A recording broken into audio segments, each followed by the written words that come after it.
Let me start this up.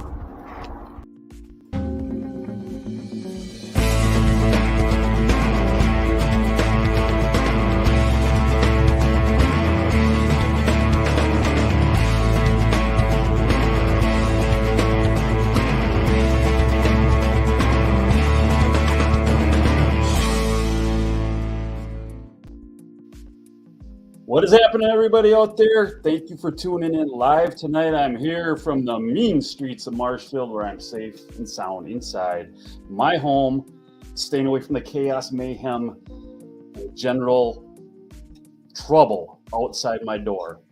And also coming to us remotely, and I'm going to add him to the stream right now. As always, we got our main man, Jonny C. He's in the place to be. Where are you coming from, John? Where am I coming from? Coming from Vadnais Heights, Minnesota. Yes, Minnesota. And we actually have kind of an interesting triangle going on tonight. Not a triangle, maybe a straight line. we got you in Minnesota. Yep. I'm on the main streets right in central Wisconsin. And our special guest tonight is a man that hails from the state of Michigan. None other than Jay from Blue Jays Outdoors. Jay Ball, welcome. How's it going, guys? What's up, Jay? How are you doing? Oh, man. Living the dream now. Living the dream. We get to talk maple syrup and fishing. What better thing to do on a Friday night, right? That's right. And that's kind of what we're here to do tonight. We're going to talk some maple syrup, talk some fishing, and hopefully people will chime in and talk about what they're doing out there. Like, we get a lot of maple people watching and chiming in, and I'll tell you right now, the maple syrup season is getting me a little bit nervous because the weather is coming on kind of quick right now. It seems like the season is changing over to spring quicker than what I'm used to in central Wisconsin for sure. What's it like over where you're at? And you're north of Detroit, right? Yeah, I live about 45 minutes north of Detroit, so in between Lake St. Clair and Saginaw Bay, basically. Over to spring quicker than what I'm used to. Yeah, I live about 45 minutes north of Detroit. Oh, we got some feedback here somewhere. Yeah. I think that's me. Sorry. Okay. Should be good now. Hey, there's Extreme Outdoorsman. Jay's in the house. Extreme Outdoorsman's here. Yeah, it's my buddy. It's my fishing buddy there. Okay. My PIC. But cool. Yeah, the weather here, honestly, if I was still making maple syrup, I would be very worried as well, because we've lost all of our ice. And the freeze thaw that we really look for as maple syrup producers is not going to be happening. It's really, really weird. We're seeing temperatures in the 50s already. There's no snow. There's no snowpack. So as far as I used to like to have a lot of snowpack to slow down the process, but Tim, there's no snow. I don't know. If I was making maple syrup this year in central or Michigan, I'd be concerned. So you got no snow over there. I saw actually one of your posts. You said that the ice fishing is over with too, right? Yeah. Yep.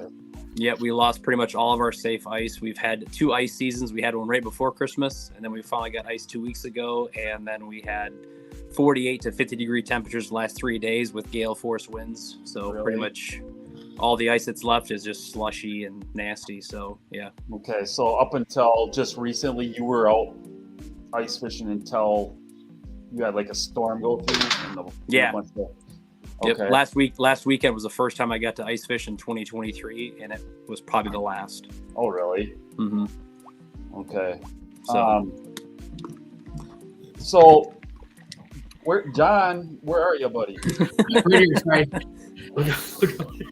So the Maple Niece made it on Yeah. I see we got Packlin's Mountain Maple here. He says, "Hello, Tim. I'm all tapped and ready for the first run here in Nice. Duane, New York." Nice. Okay. So I'm, and here's where I'm sitting with my situation is we're probably normally, like, I would try to be ready where I'm at in Wisconsin by March 1st. Yep. Be ready to go. A normal season for us probably starts like a week to 10 days after that, but you kind of just want to be prepared by March 1st. Yep. And I will tell you this, looking at the forecast, we could be making syrup, I think, like starting tomorrow. Yep. The way it's looking right now. And like right now here, I was going to show my, right here. This is our forecast coming up in the next, week or so. We got a bunch of 40s and we got, a lot of above freezing temps coming very, very early, and I'm not ready for it. I'm probably 2 to 3 weeks from being really ready, where we haven't tapped. We're still putting up tubing, maintaining tubing, stuff like that. Yeah. So, and Jay, you used to be a maple syrup producer, and I say used to, but you got out of it to pursue. Talk about that. Like, talk about how you went from doing that to now you're on YouTube and Instagram and Facebook and stuff, and you're doing what? Fishing. Yeah. So it's I can give you a little bit of just a history. So my family was making maple syrup back in the early 50s. My grandma started doing it with my great grandpa. And my dad and his brothers did it as kids, but it kind of skipped their generation. So I really got it going again in the family. Okay. And I was just, very fortunate when I moved back to Michigan from Oxford or from Virginia. We lived where there's a bunch of road maples. Seems like probably the way they were planted, that someone had tapped them quite a few years ago, because I had some really old growth maple trees. And very fortunate that the metallurgist that worked for us metallurgist used to work for us, he got me bit by the sugar bug really, really bad. Okay. So I became obsessed with it, and I bought first started off like most of us doing a turkey fryer, right? And then had a homemade pan that I put on top of a wood stove, and then I finally went to a Sunrise 2x4 flat pan with a 3-channel flat pan with a float box. And then by the time I was all said and done, I had bought a small RO system, a single cylinder RO system with a float box and a feed box. And it got to the point where it was a little bit, I maxed out my system. So I had 185 taps. I was making about 30 gallons a season. And I took second place in the state of Michigan, actually in Golden Delicate, Nice. for only doing it for 5 years. And I took first place in the family that actually beat me. They've been making it for over 5 generations for over 100 years. Okay. And and everyone's like, "What's your system like?" I just got a flat pan. Like, do you have an RO? I'm like, no. But the guy that taught me how to do it was really obsessed with with maple syrup. So the whole reason why I started this Blue Jays maple syrup was because I wanted to give people the inside look, like what you're doing, on what it takes to make syrup. It's not just sticking a tap in a tree and syrup comes out. I want to show the good, the bad, the ugly. There's so much work that goes into making maple syrup. And what I wanted to eventually do was, when people went to the store and they had a choice to buy the crap stuff that's not real, I wanted them to understand what goes into making every single gallon of syrup, so that they want to support the families that make it, because it's blood, sweat, and tears, right? I mean, at my level, I wasn't making any money. I just loved doing it. I loved giving it away to people, and they'd try it, and I was like, oh, it's the best syrup they've ever had. So that was kind of why I started Blue Jays Outdoors. But then I decided that because I didn't have my own trees, that I just, I love fishing. I've been fishing my entire life. And I said, you know what, because I don't have my own trees, my own farm, I just got to stick to fishing. But I mean, you guys know, once you're bit by the sugar bug, it never goes away. That's absolutely true. Jay, I got a question for you. Yeah. So when you're trying to be educational about your fishing, are you doing it locally in Michigan, kind of for the fishermen that's in that area, or are you traveling around the U.S. showing people different kinds of fish, different kinds of extreme or geography, So rivers, lakes, streams, oceans. Like, what are you doing to help people? Is it like localized or is it global? Yeah, thinking locally, acting globally, right? Yeah, that's right. I think that's how they said in Bow Down. Hey, Gabby, how's it going? Mrs. Extreme Outdoorsman's on. Okay. Yeah. So I do mostly bass fishing, right? But I did grow up fishing for steelhead, salmon, walleye, and then so most of the stuff my content that I make here in Michigan is for Michigan, but I try to provide tips and tricks and tactics that can be applied across the country. I did just go down to Georgia and did some speckled trout fishing, which I used to do a ton in Virginia. So, depending on what I can do with Blue Jays Outdoors and with the support of the Blue Jay Outdoor community, I'd like to go and travel and do more out-of-state fishing. I'd like to go to Florida, fish Okeechobee, or go to Texas and, fish all those big lakes around there. But it's a slow growth. But yeah, I try to talk about the things maybe that people don't like to talk about, and that's kind of how this whole like pink obsession started. Yeah, and I guess I have a face for radio, so the pink thing kind of works for me, I guess. Well, if anybody's got a face for radio, it's me. Look, just quick, we got Nate from Bissell Maple Farms on tonight. What's up, Nate? How's it going? Nate, what is going on? Huge fan, man. You guys are doing some awesome things.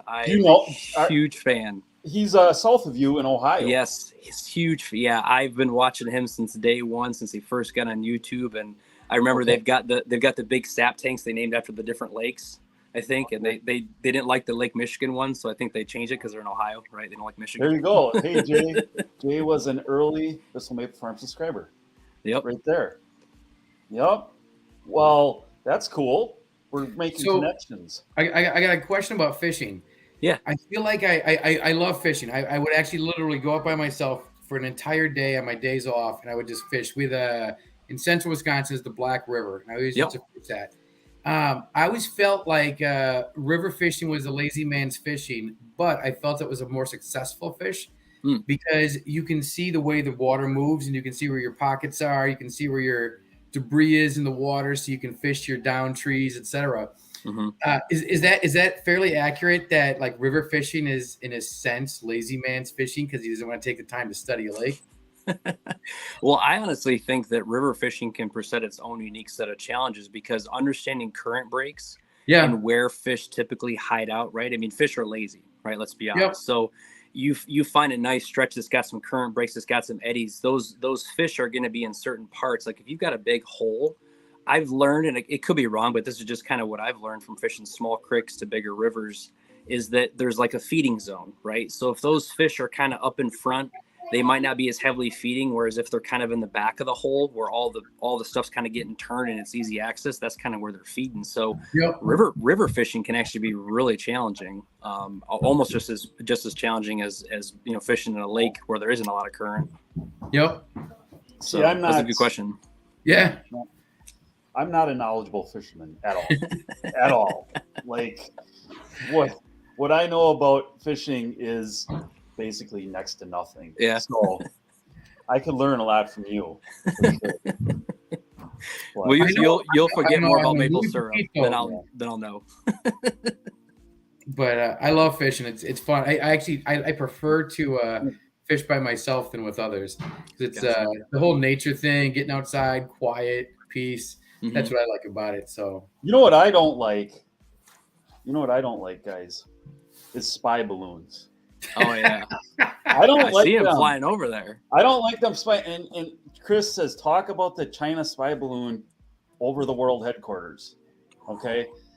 Earlier this week, guys, we all heard the news. There were spy balloons.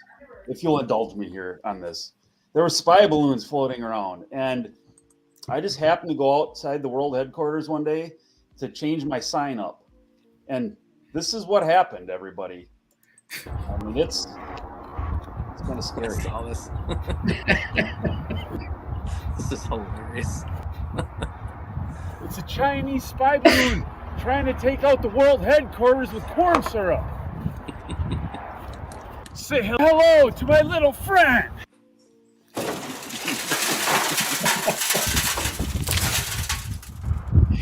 Got him. Everybody Wang Chung tonight. Well, I took it out I saved the world headquarters because they were on a mission. Yep. They were there. They were there to take me out, and things were gonna, that might have been over for me.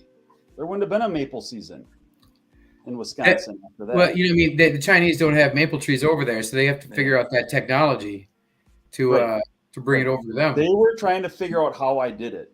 Yeah, that's what the secret was. Yeah, but I took care of it. I didn't wait around. No, I didn't wait all week. No. Yeah. As soon as I saw them and took care of business, it was over. That's right.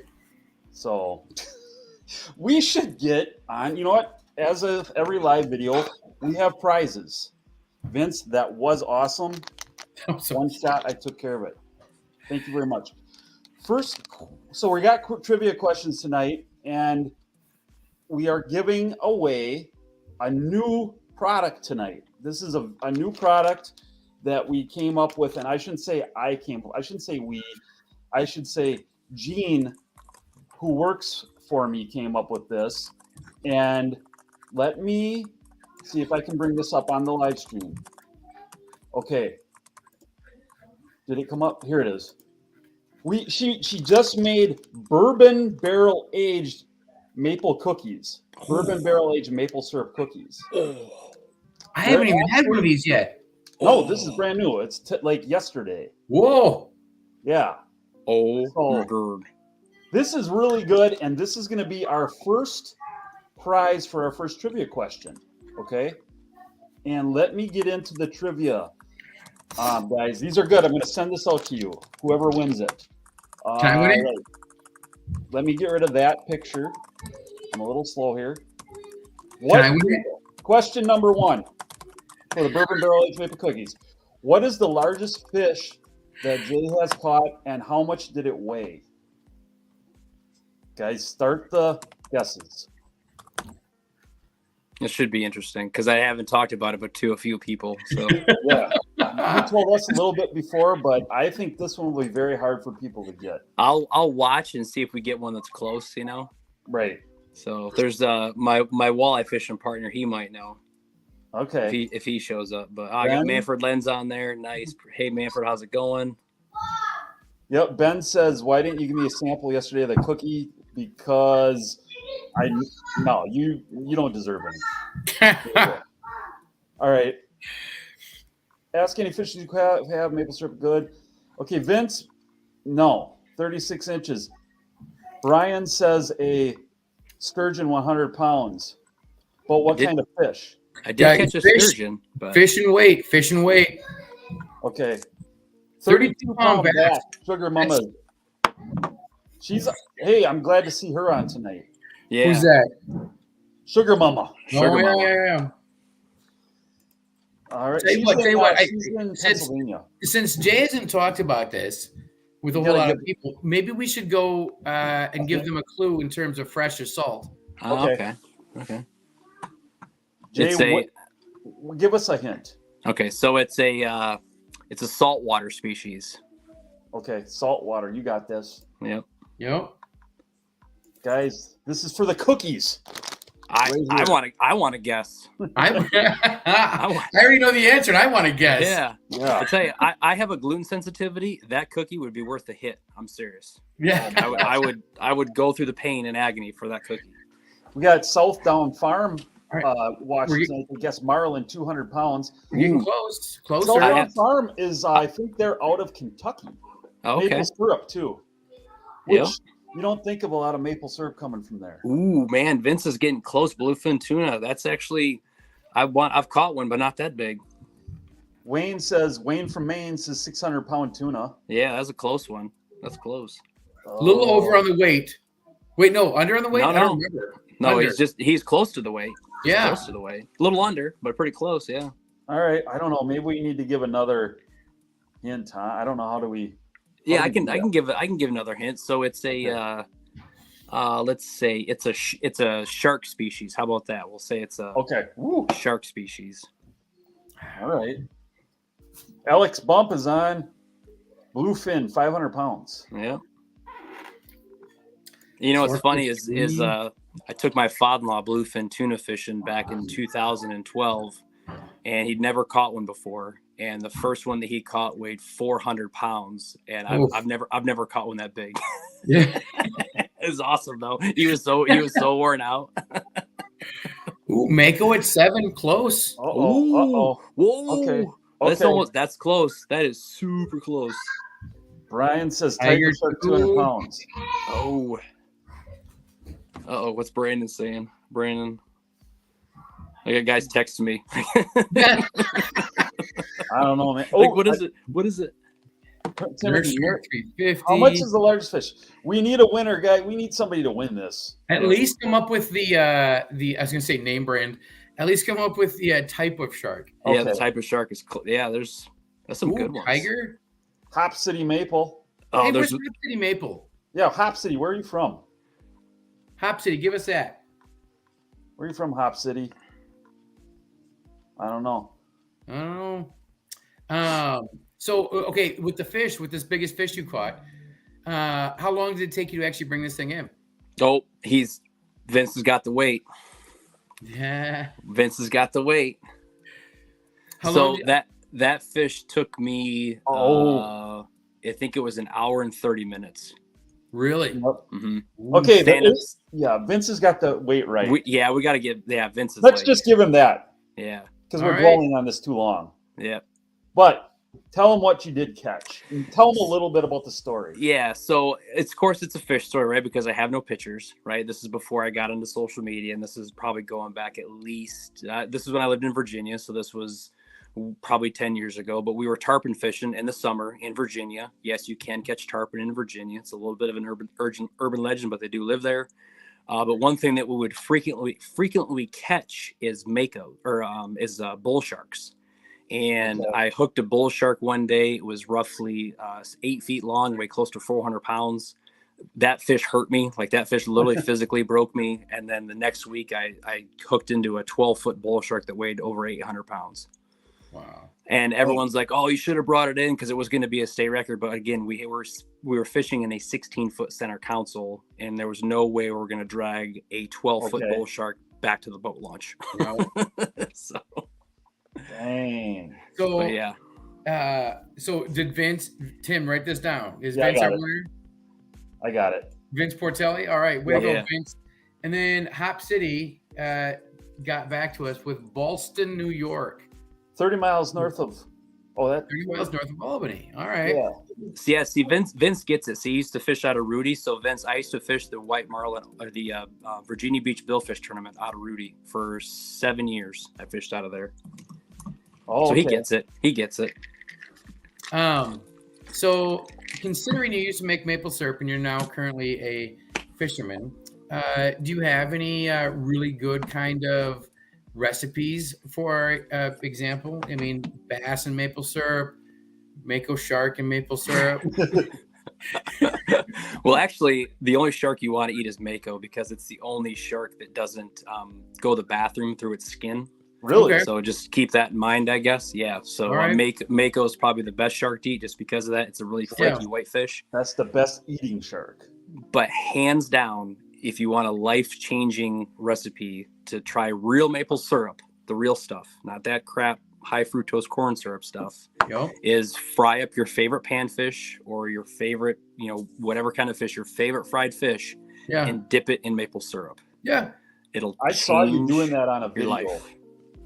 It'll change your life. Yeah. Also, too, what's really good is I love crab. I love seafood. So what I do is I take butter and I melt like a tablespoon of butter and I mix it in with some syrup and I dip my crab meat in maple syrup and butter. Really?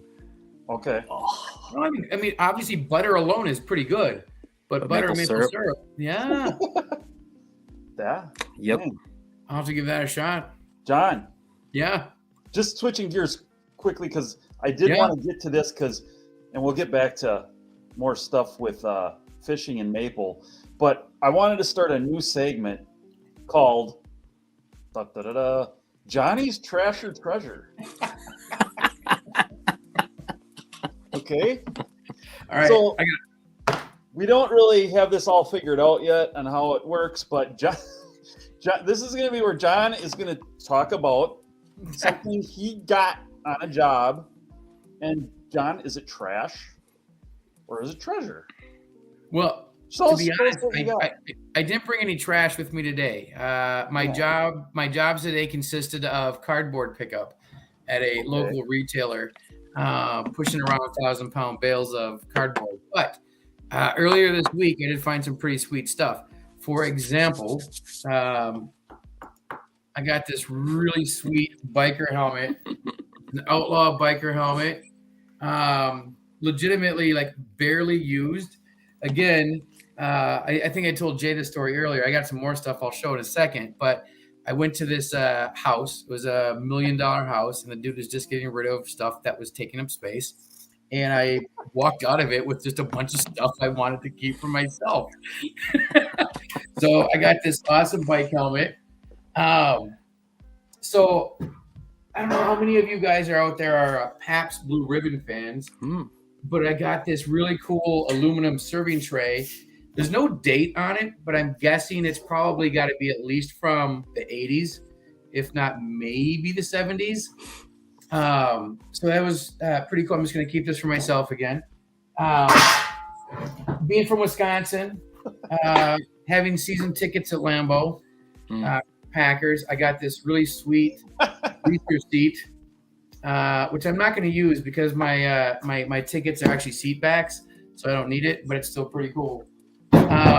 And then I showed Jay this earlier, but I got four slim tackle boxes of really like big, like it'd be musky lures, would be my guess. So yeah, I got that like four slim tackle boxes of just a bunch of lures. And I'm like, oh my gosh, I should start taking up fishing again. I immediately thought of Jay, and I was like, man, this is gonna be great. He's gonna love this. You know what? I don't have any junk with me because I typically don't bring that home. That'll go to the landfill. But I can definitely bring you some trash next time, I guess. Hey, all you gotta do is bring a bottle of real or fake maple syrup. That's your trash. There you go. Okay, one thing I will say, I don't have the can with me anymore, but the same place that had the helmet and the fishing gear had.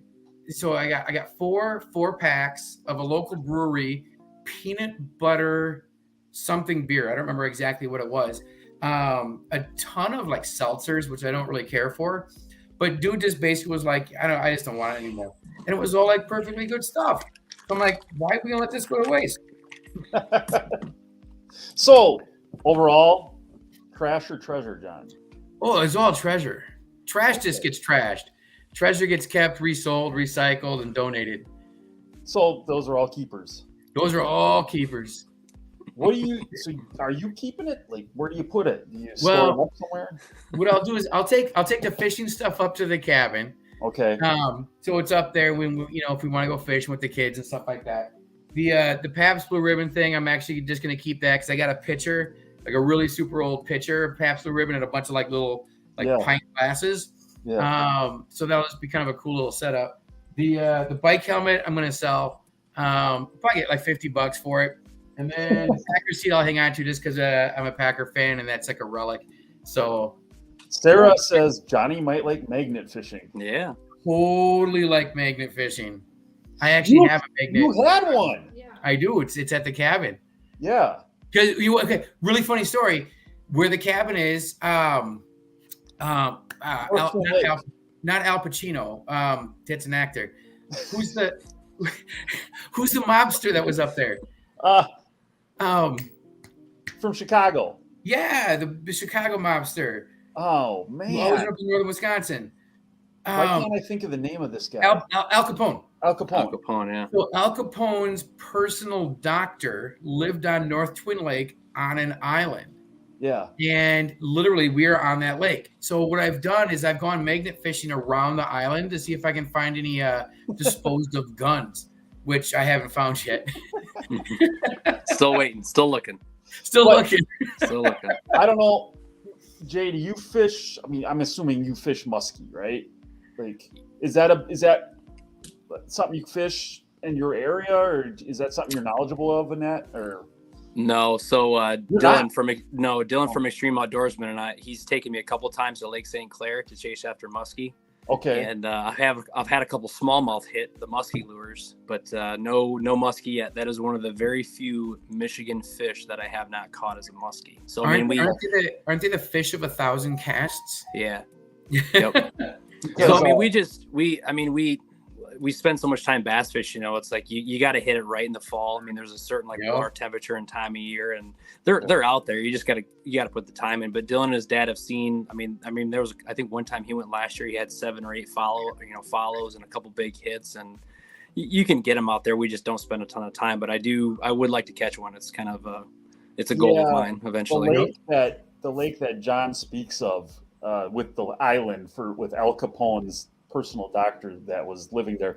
It's North Twin Lake, Conover, Wisconsin. So it's pretty close to the UP Michigan border. Yep. Gotcha. And it's supposedly known as like a very, very premier muskie lake. Gotcha. Like when your parents first built the cabin up there, it was like 3 years in a row, the largest muskie in the state was caught in North Twin, literally like 200, maybe 300 yards off of our shoreline. Wow. So, I mean, not state record by any means, but it was the biggest fish caught, the biggest muskie caught that year. Nice. So definitely a muskie lake, and people know. I actually, as inexperienced as little as I know about fishing, I caught a muskie once in my Nice. I think I was with you. Yeah, we were just cruising on a pontoon boat, and I cast it out, and I caught one, and it wasn't really big. It was probably about 3 feet long. It was just whoa, okay. It's a muskie. Yeah, it was a muskie. I love it. It's a fish of 1,000 casts, and he catches one trolling on a pontoon. Yep, that's right. We were just kind of cruising too. We weren't going slow. Uh-oh. Oh, they're on my camera. Oh, technical difficulties. Hold, please. Haley, can you help me? Do you have holding music? There we go. We're good. We'll be back. There we go. I'm right back in business. Look at that. Didn't even miss a beat, man. Didn't even miss a beat. So, Jay, do you ever kayak fish? That was a question from Sarah Mack. Yes, with my brother-in-law and my father-in-law. Actually, they live in a little city called Portland, Michigan. It's just outside of Lansing, kind of halfway in between Lansing and Grand Rapids. And we haven't done it in a couple summers, but there's a couple times where we'll go floating down the river in canoes. And it's just like the smallmouth that we catch. Actually, my brother-in-law caught, I think, an 18.5 or 19-inch smallmouth in this river. And dude, there's some really nice fish in there, but they are just a different caliber of fish because we use light tackle for them. But it's such a blast. It's so fun. Some of my favorite memories are literally floating rivers. Yeah. You just sit one in front, one in back, and you just float the river. You mile, 2, 3. It could take all day for 3 miles. Yeah. I had some of my Kevin Cummer. Tim, you know Kevin. Yes. I swear to God, this guy has just got like wildlife vibes because the guy can catch the biggest fish. He shoots the biggest deer. And it's just like, how do you do that? But he's just a good outdoorsman, I guess. Vince says that camera's drunk.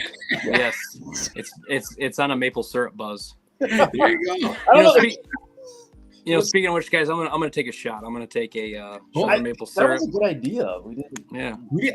I wish I would have come more prepared. I don't want people to think that it's only you that does this. Because this is actually one of the best. Like you have your little packs, the natural energy drink. Yeah. Like this is the best natural energy drink you could ever put in your body. So cheers to you guys.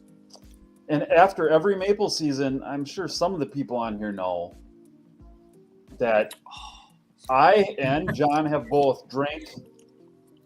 John and I have drank the pint at one time. I've drank a quart. At one time. Actually, more than a quart at one time. This was a couple years ago after maple season. It's just become a thing that I try to do, a little stunt for the social media. And I thought that I was going to top last year, which was a pint. So I thought I'll climb to the top of a silo and drink syrup. Nice. Sounds normal, right? That's what you do. That's what I wouldn't you question do it. in Wisconsin and central Wisconsin. There's not a lot to do besides that. But anyway, so I climbed up to the top I grew up on a dairy farm, so we had a silo available. So I drove to the silo. I climbed up, and this is all on tape. You can find it on my Facebook page. I drank 1 pint of syrup. My daughter was down at the bottom, egging me on to drink another one. Yeah, you did. You told me that it would be good. It'd be good for the soul. Good for the soul. I thought maybe I would try it. I drank the one, and I thought, okay. She's like, drink another one, Dad. Well, I'm already up there, so I'm like, okay, I'll drink another one. Yeah. And I did. And I kid you not, I did it. I didn't really know at the time what was going to happen, but I started feeling like weird cramping in my arms already while I was at the top of the silo. It was a little bit strange, yeah. So then I'm like, okay, I better climb down. And this was like, I think an 80-foot silo. So I was kind of a ways up there. I start coming down and I was like, get me some water, and I started drinking water and I didn't feel good. And long story short, progressively I began to feel worse the rest of the day. To that night, it was the worst pain, writhing in pain I've ever felt in my entire life. I am not kidding you. Yes. Every muscle in my body was cramping up. I couldn't sleep. I was just gurgling syrup up through my throat and back into my mouth. And like, John, you've told me you thought, like, I've told people this story and they thought I could have really messed myself up and I could have really got seriously, like you said, you knew a guy that ate too much. What was it? I don't want to laugh, but he ate too much Halloween candy and like he was messed up in the head after this. He's still messed up because it messed up with his. Yeah, I don't remember, but it jacked up his system. Yeah, and now he's got like these weird allergies that he never had before, and he did it on a dare. He literally ate just a boatload of candy. And it was just too much sugar at one time into his system, messed him up, and he's still messed up. So yeah. I mean, too much sugar, natural or not, is not necessarily a good thing. You're not supposed to drink 32 ounces of syrup all at once. You're not. No. But I kid you not, it was bad. Like one of the worst I've ever felt in my life. Ever. Hey, Tim. Yeah. We should probably get on to 2. Oh, question number 2. We're going to go our next trivia question, guys. I know you've been waiting for this. And this is Michigan related because of our guest tonight. This one, here we go. Which of the 5 Great Lakes does not connect to Michigan? Ooh, I think people are going to get this pretty quick. It's pretty elementary. It's elementary, my dear Watson. Yeah. I like to read picture books, so I won't try to guess. And what you can win for this, guys, as always, is a TMD shirt. Nice. Get a T-shirt for this one. That's right. Anthony Miller. We say, let's see here. I got to get the answer. It is Ontario. Somebody got it. Joe got it. Yep. East Extreme got it. Mountain Maple got it, but it looks like Joe was first. Guy? Looks like Joe was. All right. Yep. Joe Kiba, I got that. That was quick. So, Joe, you got the shirt. Maybe if you can message me, or otherwise I can try to find you. But message me if you can with your address, because I'll send it out to you. Unless you're super close by, but I don't know where you are. Hey, speaking of that, my brother actually just moved to Appleton. How far are you guys from Appleton? 1.45. Hour and a half? Yeah, I'm like probably an hour and a half, hour and 45 minutes away. So within driving distance. So when I come see my brother, I need to make a swing on by, right? Went recently, huh? Yeah, he just moved there in November, actually. Oh, so okay. He's a product manager for Miller Electric. Okay. He's a welding engineer by trade. So okay. You should tell him to stop in at Tim's brother's entrepreneurship. Chicken, what? Slim chickens. Chicken Shack or Slim chickens. Yeah. Slim chickens. That's right. That's in Appleton. Miss Steinbach, the Granton Pond. I don't know. The biggest fish I ever got in the Granton Pond was about a 12-inch bass. A 12-inch bass. A 12-inch. Yeah, that's where. So where we grew up and went to high school, they had a pond right across from the high school. Okay. And you could fish in it. Oh, Yeah, cool. they actually have fishing tournaments in there for the fall festival. Nice. But I don't know if they put fish in it so that you can catch them and they're big. But I mean, it's a little tiny pond. But it was fun to fish in when you were a kid. I would always fish with corn. Yep. And get trout. Corn-fed fish. Yeah. Hey, it's kind of funny. So I've always been a big believer in scent, like for fishing. Oh. I've worked with a couple companies over the years, and I've always been intrigued with the scent when it comes to baits. And there's those kind of staples of the industry, right? You've got garlic, you've got crawfish, you've got shad. More recently, coffee. Coffee since become very popular. But you know what nobody has? Maple syrup. You know what? I'm going to take this little frog. Mm-hmm. I'm going to put him. I'm going to let him sit in maple syrup until spring. I'm going to fish with it and see what happens. So it's very uncommon. Actually, I wrote an article for Fish Monkey Gloves about adding scent to baits. Yeah. And one thing that I started to do, and extreme outdoorsmen can attest to this, is I started adding a petroleum-based jelly scent to the bottom of my frogs. And I felt like when those bass would grab a hold of that frog, they would taste that crawfish flavor or bullfrog flavor that we had on there, and they would hold on to it for like a split second longer, because when they bit down, they tasted not just rubber, but they would taste that scent. Yep. And with frog fishing, if you can get a bass to hold on to a frog for a half a second longer, it increases your hookup ratio. Even Manford Lenz, who's on here too, I showed him it when we're out bass fishing in northern Michigan, and I'd put scent on a frog and just absolutely train wreck them. But people are like, why would you put scent on a frog? Why do you use scented soft plastics? Yeah, right. No. I mean, that's kind of the common thing, right? So I put scent on my bladed jigs. I put them on my football jigs. I put it on absolutely everything. But what nobody has in the industry is maple syrup scent. So there you go, Tim. There you go. So I need some maple syrup. I'm just saying, if you need a product tester, I'm right here. I understand. I'm right here. There you go. Yeah, I like that idea. So guys, out there, let's a little bit of maple talk quickly. Who out there is making syrup at this point? Of the maple people watching, chime in and let me know. Have you started? I think I saw the Southdown Farm out of Kentucky said they were definitely going, and maybe the season was winding down already. And I guess I can believe it. I don't know how long they expect to have a season in Kentucky. That's pretty far south. Yeah. For syrup making.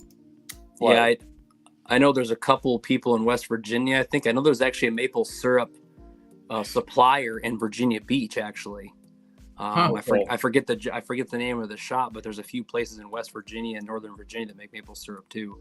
Yeah. Yep. There's Virginia. I think the othermost one I've heard of might be in like some Virginia, actually, like in the mountains or something, like higher elevation. Shenandoah Valley, maybe. I'm not. I forget what's far west, but right. But I mean, I was talking to John before. I'm like, the temps. I hate the forecast right now, and I've got like at least I would say 2 to 3 weeks before I'm even ready to go, because we're just not used to being this. And I'm not saying the trees are going to run like really great over the next 4 to 5 days.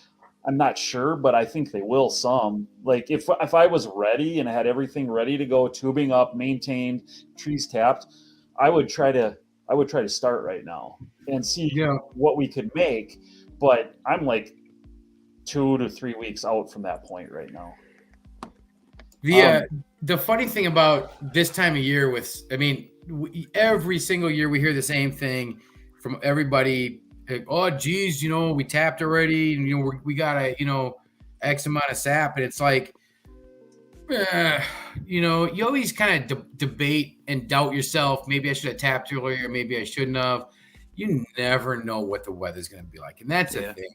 It's just it's Mother Nature's a fickle lady, and she's hard to figure out. Yeah. Mm-hmm. Here's Ben Wilson says, should I tap yet? He's real close to me.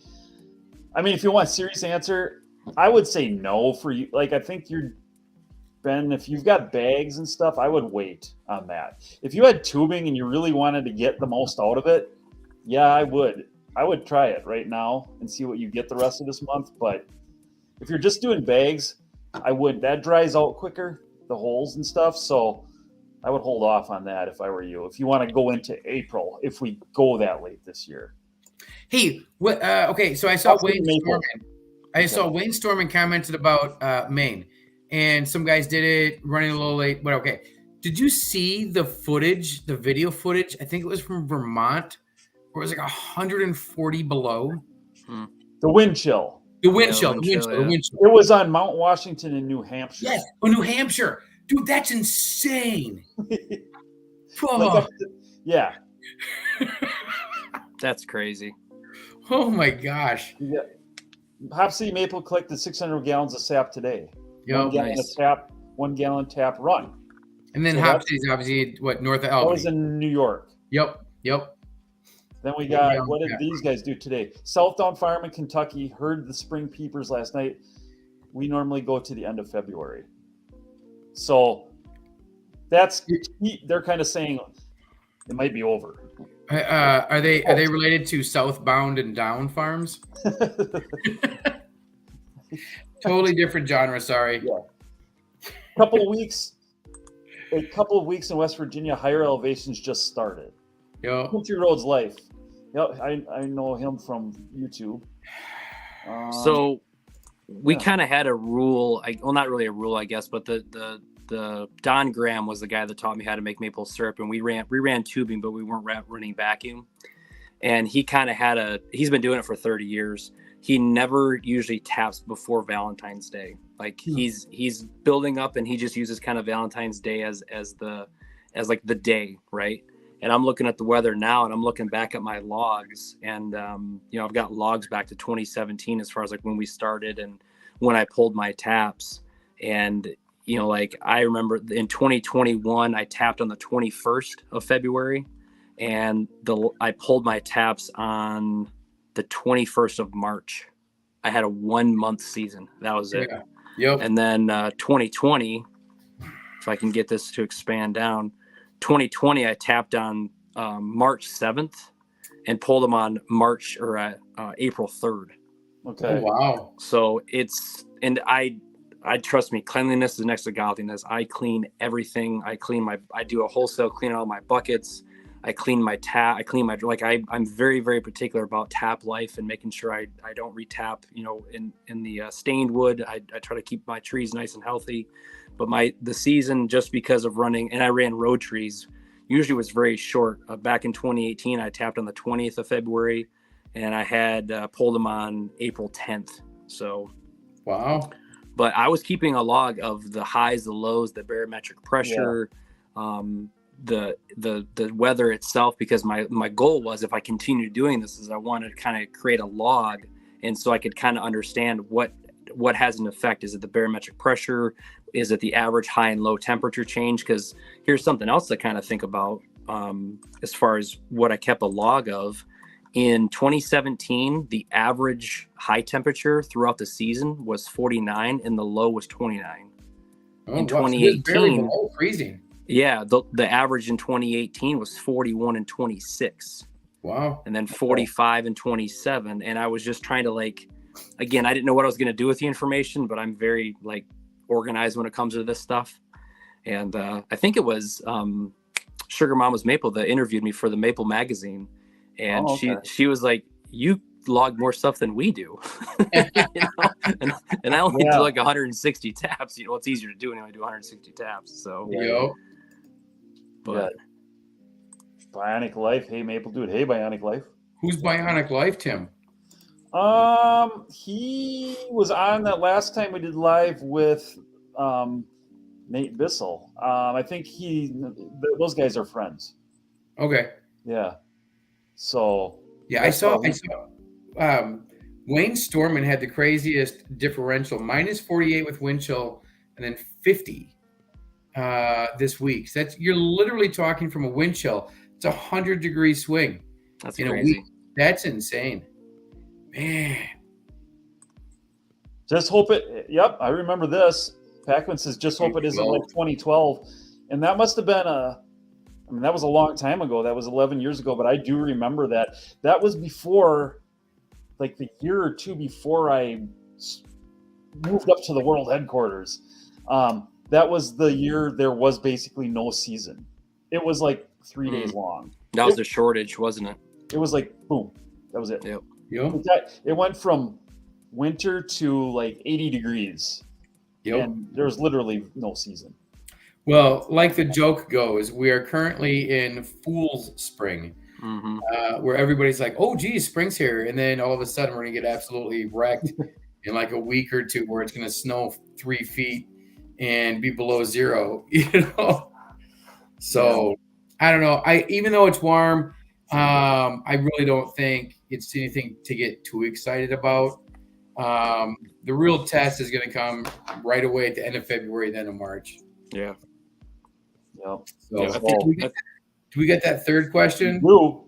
I got one more question, guys, and the trivia prize is I got new hats. If you didn't notice, I'm wearing a new hat. We just ordered some new hats. I know winter's kind of winding down, but maybe you could be one of those guys that wears the knit hat all year round with this. And we got some new hats. We get the gray one with the red logo. This is pretty nice. Just got these in. And our third question is, don't Google it, please, because you'll get it really soon. Let's just see what people come up with. How much maple syrup does Michigan produce annually? This is probably kind of like an average, generally. Jay, do you know the answer? I know the percentage of the global amount. Do you? All right. Yeah. I know. It's a really good question too. Is what's the percentage of maple? What is the percentage of tappable trees in Michigan that are actually tapped? Oh, it's probably like very 1 or 2% or something like that. 2%. 2% of the trees that are in Michigan that are tappable are tapped. Okay. Honestly, it was funny. Every year I have to drive. So I live about 2.5 hours away from where Tim is. And usually in the past, I've gone and lived with my in-laws, his parents, my wife's parents, and lived with them while I worked for Tim. Every time I make that drive, I'm like, there's got to be 10,000 maples in this section of interstate that I'm passing that are not touched. Yep. And you start thinking about it. You're like, oh my gosh, we could surpass Canada if we actually Michigan, Wisconsin, Vermont. That is true. They do say that the United States actually has more potential than Canada does. Yeah, absolutely. So, well, we got some guesses here, but they're not quite there. I actually don't know this gallons. Answer. What's that? I don't know this answer. I do. Well, I figured you would. I researched it. Yeah, it's interesting too because I think Michigan and Vermont always go back and forth for the just overall volume produced. And it's funny how small Vermont is compared to the size of Michigan, but again, only 2% of the trees in Michigan are tapped. Yep. We got 100,000. Somebody's getting close. And that was one of the things I wanted to do too. Is I wanted to show people that Hop City. Oops, sorry. No, you're good. They got it with 90,000. 90,000, yeah.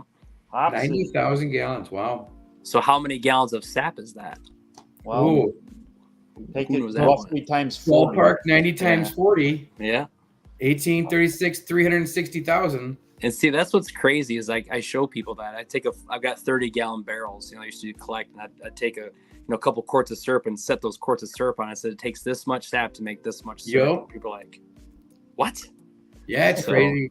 I mean, what you know what? This is actually a good question. I don't know the answer. Maybe both of you know. In Wisconsin, it takes approximately, it changes every year with the sugar content, it takes approximately 40 gallons of sap to make a gallon of syrup. So is Kentucky the same kind of ratio? Is Vermont the same kind of ratio? I don't know. I think from what I generally have seen out there, Wisconsin does have a little bit higher sugar percentage sap than other areas of the country. Oh, really? Yeah. When we say 40 to 1, we're figuring 2% sugar, which, John, full well, when guys are bringing sap in to sell to us, yes, you will see that, but a lot of the time guys are bringing in 2.5, 2.6, 2.7. and that actually brings the ratio down to like in the lower 30s to 1. Yep. You know, We got one guy that's not on here, but I swear to God, every year he's got the lowest sugar content. And the first sap he brought last year was less than 1. It was like 0.9. Yeah. And I was just like, oh my gosh, I'm so sorry. You put so much work into this, and this is all you're getting. That's like a less than a bad silver. So yes, Right. it was So so bad. that's crazy. I felt bad. So here's something interesting, because I had such a small sugar bush. I only had 165 taps. So here's an interesting fact. So 1 year it took 41.75 gallons of sap to make 1 gallon of syrup. The next year, from the exact same 165 taps, it took 31.91 gallons of sap. Yep. So 10 gallons difference between 1 year to the next, and the next Right. 2 years it was 37. So on average, the 5 years that I kept my logs, it was 37.72 gallons of sap per gallon of syrup. Okay. Well, I mean, Tim, was it 2 years ago or 3 years ago where we had just horrible? Like, it was a great year, it was a bad year, it was an okay year, and then it was a great year. Mm-hmm. Do you remember that really bad year? Well, that was more recent. Yeah, like 2 or 3 years ago. Yeah, it was kind of a down year. Yeah. Yeah, it was just, I just couldn't believe it. It was just like the sugar content was down, the sap amount was down, everything was down, and I'm just like, oh my gosh, this is such a bad year. And it was literally followed. I'm pretty sure it was followed by, like, I think your best year ever, Tim. Was last year. Yeah, Yeah. it was You know, just crazy. I think you're right. We had the biggest year ever last year, and then the year before it was kind of not that great. You know, Yep. I think something to consider too is I tap mostly road trees. So this is how I was kind of taking it to this level. So the trees that are on a road, they're not confined by all the other trees, so they have a really good chance to grow a nice big healthy crown, right? And then those root bases, because of the road exposure, I feel that they're like the half the side got sun and the other half didn't. So I think that kind of helps with the sugar content because those roots were exposed. And what I also noticed too is on one side of the tree, there was usually a little bit bigger crown because it was more open to the sun, because the trees I tapped were on a north-south road, and the trees that were on the left side of the road that were east facing, those actually had a higher sugar content than the trees on the right side of the road. Interesting. It's weird. We have one guy we buy sap from who promises us that he's taking notes, but he says that the side of his sugar bush that he takes notes on, that he dumps manure on, is a much better producer than the trees on the other side of the woods because they get more nutrients from the manure. And I'm like, well, you know what? Let me know. We've got records of your sugar content, how much sap you're bringing us, and everything else. And he's like, I'll guarantee you it's going to be more next year. And it's like, let's check it. So, who knows? Yeah. Well, I don't know. I just feel like we do really well with our sugar content for the most part. We never really deal with that low stuff too much. Tim, how many trees do you tap typically, or how many taps do you have every year? This year will be close to probably around 4,300. So. Gotcha. And then we buy sap from around maybe 11,000. Gotcha. Something like that. So yeah. Let's all say goodnight to Wayne Storman. Yep, he's got to get his good night. He's got to get his sleep. Yeah. That is one thing that, and that's one of the, if you go back and look at some of my YouTube videos from my back in 2021, I documented the entire process. And real quick story, it was really cool because the gentleman that taught me how to make syrup, his son bought my evaporator. And I told him, I said, hey man, I'll come over, I'll help you set it up, I'll help you get the float box, I'll help you get the automatic fill tank, everything set up, I'll show you how you set the sugar shack up. He's like, oh, I really appreciate it. I said, I'll even do a test run with you, a test boil, right? And the season started and I didn't hear from him. And so I sent him a text and said, hey man, how's everything going? You get everything up and running? And he says, dude, I watch your YouTube videos, and because you explain everything so well in your YouTube videos, I set the evaporator up and I'm already running. Wow. Holy crap. That's awesome. Yeah. So have But- you been like, you went over to fishing content for all your stuff, and you gave up the syrup to fit? Have you been happy with that decision? Yeah, I mean, I'm not one to just dip my toe in the water. I go full into it, and I mean, I miss it, right? Like once you have the sugar bug in your system, it's really hard to get away from. Luckily, I've got a cousin that does it.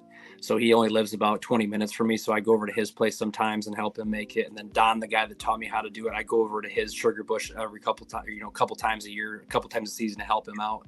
Cause it's like, who wants to be in the sugar shack boil until 3-4 in the morning, right? I do. I'm that guy, So, because we do all wood fired, right? So we have a firing cycle. So we time the firing cycle, and like I got a timer, right? Every minute and a half, I'm throwing wood in the evaporator. I mean, I had it down. I tried to have it down to a science because I wanted to get as fast as boils as possible. So here's something that's crazy about my system is my evaporator was only rated for 10 to 12 gallons, but I actually was averaging 18 to 20 gallons of evaporation because I just had it so hot. I mean, I had a 12 or a 15-foot tall stack that I could get a 4-foot flame shooting out of it.